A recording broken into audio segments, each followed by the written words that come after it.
menciptakan manusia. Seperti ini.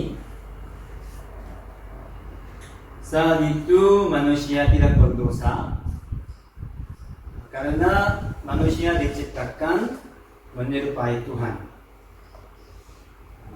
Seperti air bersih ini, waktu itu manusia sangat suci dan bersih. Tetapi manusia mulai meninggalkan Tuhan yang menciptakannya, dan mereka mulai berbuat dosa yang dibenci oleh Tuhan. Seperti ini. Dosa asal.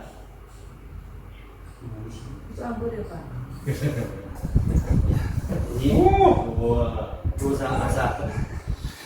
Dosa asal adalah manusia menjadi bos atau menjadi Tuhan. Menjadi bos atau menjadi Tuhan artinya mereka hidup dengan caraku sendiri. Saya tidak memerlukan Tuhan lagi. Saya bisa hidup dengan baik tanpa Tuhan. Saya ingin hidup sendiri, jadi jangan ikut campur.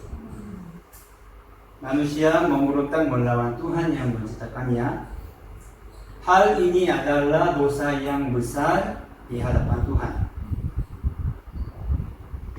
Saat manusia mulai hidup sesuai dengan keinginannya sendiri, mereka berbuat banyak dosa. Manusia mulai berbuat dosa dengan perbuatannya. Manusia juga mulai berbuat dosa di dalam hatinya. Tuhan menganggap dosa yang dilakukan di dalam hati adalah sebagai dosa.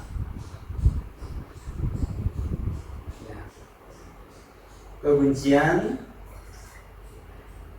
kekerasan, ketidaktaatan, keserakahan,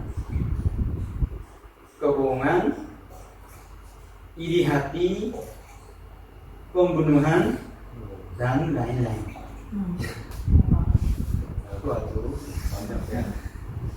Manusia telah berbuat banyak dosa di dalam hati dan perbuatannya. Jadi manusia menjadi kotor seperti ini karena dosa.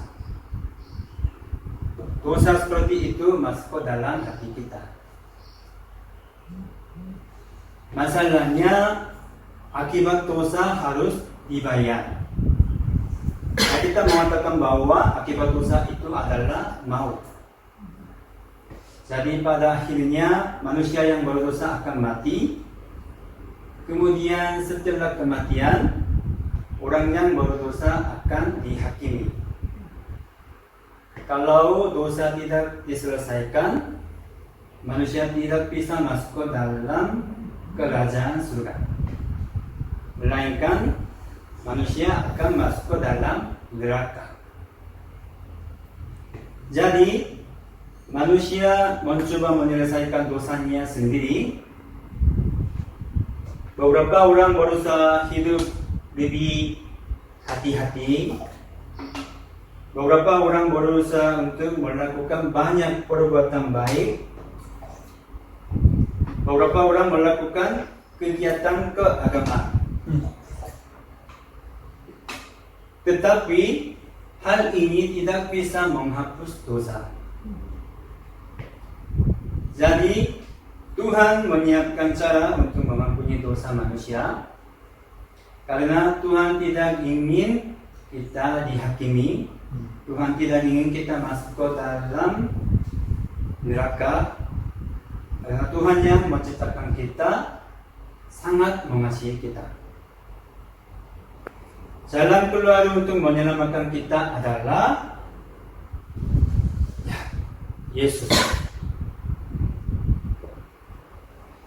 Yesus adalah satu-satunya anak Allah. Yesus tanpa dosa, Yesus sangat suci. Juga Yesus adalah Tuhan yang memenangkan dosa. Betul? Betul. Ya, mari kita lihat. Ini Yesus, dosa. Siapa menang?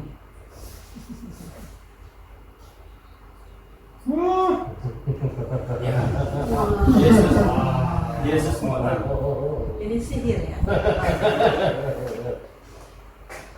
Tuhan mengutus Yesus untuk kita dan menyebabkan dosa manusia kepada Yesus menggantikan kita, dan biarkan Yesus mati menggantikan kita. Yesus adalah anak domba tanpa cacat yang mati untuk orang yang berdosa. Begitulah cara Tuhan mengampuni dosa kita melalui Yesus. Tuhan telah melakukan semua pekerjaan Tuhan. Sekarang kita memiliki pekerjaan yang harus kita lakukan, yaitu percaya kepada Yesus Anak Allah. Dengan kata lain, kita harus menerima Yesus ke dalam hati kita. Di dalam hati kita itu disebut penerimaan. Dan sekarang kita harus mengambil Yesus sebagai pemilik hidup saya. Saat kita melakukannya, dosa kita diampuni. Saat kita melakukannya, hubungan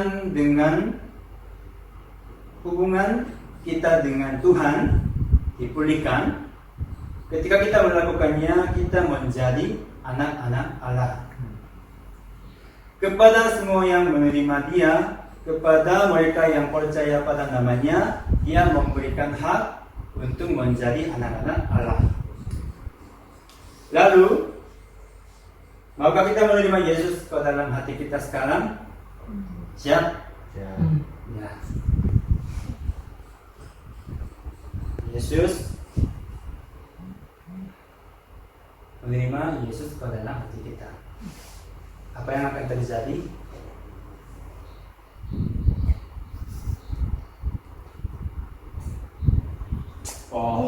Luar biasa.